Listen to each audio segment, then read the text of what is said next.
Welcome back to Be Easy English. I'm Bella, And I'm Jake. and today we're talking about how to describe pain in English at the doctor's office. Yes, and this one is so important. It really is, because this is one of those situations where you need the right words. And not having them is genuinely scary. So if you've ever sat in a doctor's office not knowing how to explain what you feel, this episode is for you. Exactly. We're gonna fix that today. Before we jump in, if you're new here, welcome. Hit that subscribe button. We upload a new episode every single day. Every single day, so there's always something new for you here. And honestly, we want to say something quickly. Yeah, this channel is new. We're just getting started. But we believe so much in what we're building here. We want this to be a place where learning English feels warm, feels safe, like talking to friends. Not like studying for a test. So thank you for being here early. It genuinely means a lot to us. It really does. Okay, so this morning, Oh no, what happened? I woke up and my dog had somehow knocked my coffee off the counter. Wait, your dog knocked over my coffee? I mean, your coffee? Your coffee instincts are very strong. I'm very protective of coffee. Go on. So I bent down to clean it up, and I felt this thing in my back. Oh no. And I could not describe it. Like, it wasn't sharp exactly, but it wasn't nothing. Curious, was it more like a pressure? Sort of. It was like dull, heavy, and then when I moved, it got worse. I know exactly what you mean. I had something like that last year. And the worst part is, I had a doctor's appointment that week. Oh, wow. Perfect timing. And I completely panicked about how to describe it. See, that's the thing. Even knowing English, describing pain is hard. Right, there's such specific vocabulary for it. And if you don't know those words, the doctor can't help you properly. Exactly. You might say, it hurts, and the doctor says, where, how, since when? And you just freeze. Completely freeze. I've been there. So let's talk about it, because there's a whole vocabulary for pain that most textbooks skip. Sharp, dull, throbbing, comes and goes. And how to answer, how long has this been going on? All of it.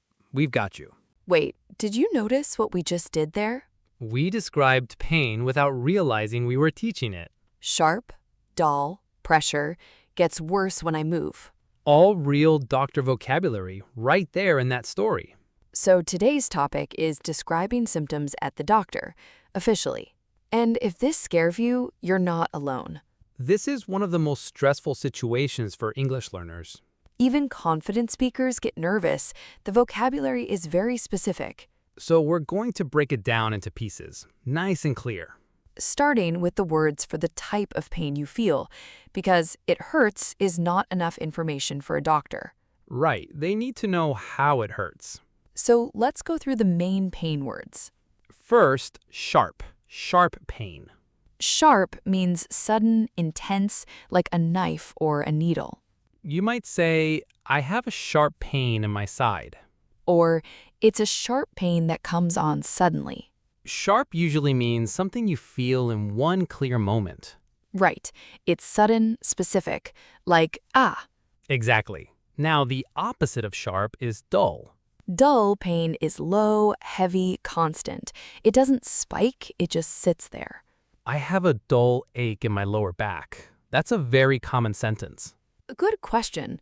What's the difference between pain and an ache? Good question. An ache is usually dull and continuous. Pain can be sharp or sudden. So a headache is an ache. It's there, it's heavy, it doesn't come in spikes. But if you touch something hot, that's sharp pain, fast and intense. Got it. So sharp is sudden and intense, dull is slow and heavy. Sharp, dull. Remember those two. They're the most important pair. Next, throbbing. Throbbing. What does that mean? Throbbing means it pulses, like a heartbeat. It gets stronger, then a little weaker, then stronger again. Like a headache that beats. Boom, boom, boom. Exactly. I have a throbbing headache, very common at the doctor. Or my tooth is throbbing. That usually means it's infected. Throbbing is almost always a sign that something needs attention. So if the doctor asks, how does it feel, throbbing is a very useful word. And don't worry if you forget the word. You can always say, it beats like a pulse. The doctor will understand, but throbbing is the exact word they're looking for. Okay, we also need burning, stabbing, and tight. Burning means it feels like heat or fire. My throat is burning. Stabbing is like sharp, but sharper, like someone is actually stabbing you. Very intense. And tight means there's pressure, like something is squeezing. My chest feels tight. That last one is very important. Chest tightness. Always mention it. Calmly recapping this unit: sharp, dull, throbbing, burning, stabbing, tight. 6 words, 6 powerful tools for the doctor's office. And each one tells the doctor something different about what's happening in your body. Okay, so now you know how to describe the pain. But the doctor is also going to ask when and for how long. Right. How long has this been going on is one of the first questions they ask. And it's easy to freeze on that because the grammar feels complicated. So what's the natural way to answer it? The key phrase is, it started about, and then the time.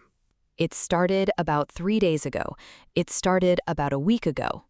Simple, clean, the doctor gets exactly what they need. And if you're not sure of the exact time? You say roughly or around. It started roughly 5 days ago. Or it's been going on for a few days now. That's totally fine. Doctors are used to patients not knowing exact timelines. Don't stress about being precise. Right. A few days is a real answer. About a week is a real answer. Now, there's another important pattern.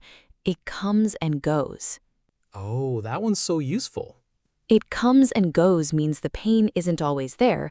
It appears, then disappears, then comes back. So if I said the pain comes and goes, that means it's not constant. Exactly. It's intermittent, not there all the time. Intermittent. What does that mean exactly? Intermittent means stopping and starting, not continuous. So intermittent pain and pain that comes and goes mean the same thing. Same meaning. Comes and goes is more natural for speaking. Intermittent sounds more medical. Got it. And the opposite would be constant. Exactly. The pain is constant means it never stops. So those are 2 more key words, constant and comes and goes. And now let's talk about common mistakes, because this is where people get stuck. Including me, actually, when I had that back thing. What did you say to the doctor? I said, my back is paining me. Oh no. She looked at me like, what? So paining isn't used in standard English as a verb like that. Right. We don't say it's paining me or I'm paining. The correct forms are I'm in pain, it hurts, I have pain in my... My back hurts. I have pain in my back. Both work. I used to say I have pains for everything, like I have pains in my head. And what's wrong with that? Pains in the plurals sounds a little old-fashioned for everyday speech. You say I have a headache or my head hurts. So specific terms are better than general ones. Exactly. Another mistake, saying I feel pain since 3 days. Oh, the tense issue. Right. In English, you say I've had this pain for 3 days. Present perfect with for. Not I feel pain since. I've had this pain for 3 days. Or you can say it's been hurting for 3 days. I've had this pain for 3 days. That's the sentence to remember. And one more. People sometimes say it pains here and point. We don't say it pains here. We say it hurts here. And yes, pointing is completely fine. Doctors are very used to pointing. Don't be embarrassed to point. And honestly, if you forget a word, just describe what you feel. Use your hands. It feels like something is pressing here. Totally valid. The doctor's job is to understand you, and they will. Okay, we've covered a lot today, and I want to make sure it actually stuck. Me too. I think we should test it. Yeah, let's see what you remember, and what everyone watching remembers too. Pause if you need a second to think. No rush. Quiz lab. Friends, pause if you need to think. Take your time. This is good practice. Question 1. The doctor asks, how would you describe the pain? You answer option A.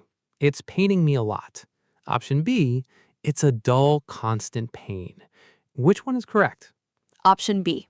It's a dull, constant pain. That gives the doctor real information, the type and the pattern. Option A, it's paining me, isn't standard English. Easy mistake to make, though. Very easy. Don't feel bad if you thought A. Question 2. The doctor asks, how long has this been going on? Option A, I feel pain since 5 days. Option B, I've had this pain for about 5 days. Which is correct? Option B. I've had this pain for about 5 days. Present perfect. I've had with for. Option A uses since the wrong way. Since needs a specific point in time, like since Monday. For goes with a duration, like 5 days. Great distinction. Question 3. You have a headache that pulses, beats like a heartbeat. What word do you use? Option A, sharp. Option B, throbbing. Option B. Throbbing. Throbbing means it pulses, like a beat. Sharp means sudden and intense, like a needle. If you got all 3, honestly, great work. And if you missed one, that's completely fine. That's why we practice. Say the correct sentences out loud. Say them again. That's how they stick. Okay, let's do a quick recap of today. We covered the words for types of pain: sharp, dull, throbbing, burning, stabbing, tight. We covered how to describe timing, like it started about a week ago, I've had this for 3 days, it comes and goes. We covered the common mistakes: paining me, feel pain since, it pains here. All fixed, all natural now. Can I say something? Always. This episode took us a while to put together because we wanted the vocabulary to be real, the kind you'd actually hear in a real appointment. Not just textbook stuff. Right. And we also put together a free practice sheet for this episode. It's in the description. We spent a long time designing it. It covers all the pain words, the sentence patterns, and a short fill-in exercise so you can practice without pressure. It's made to feel like the kind of material you'd normally pay for, and it's completely free. We want you to actually use this, not just watch and move on. If this episode helped you, please leave a comment. Tell us which word was new for you. We read every single comment. And if you haven't subscribed yet, we upload every day. Every day. You don't want to miss what's coming next. It's good. Trust us. Free practice sheet in the description. Go test yourself. We'll see you in the next conversation.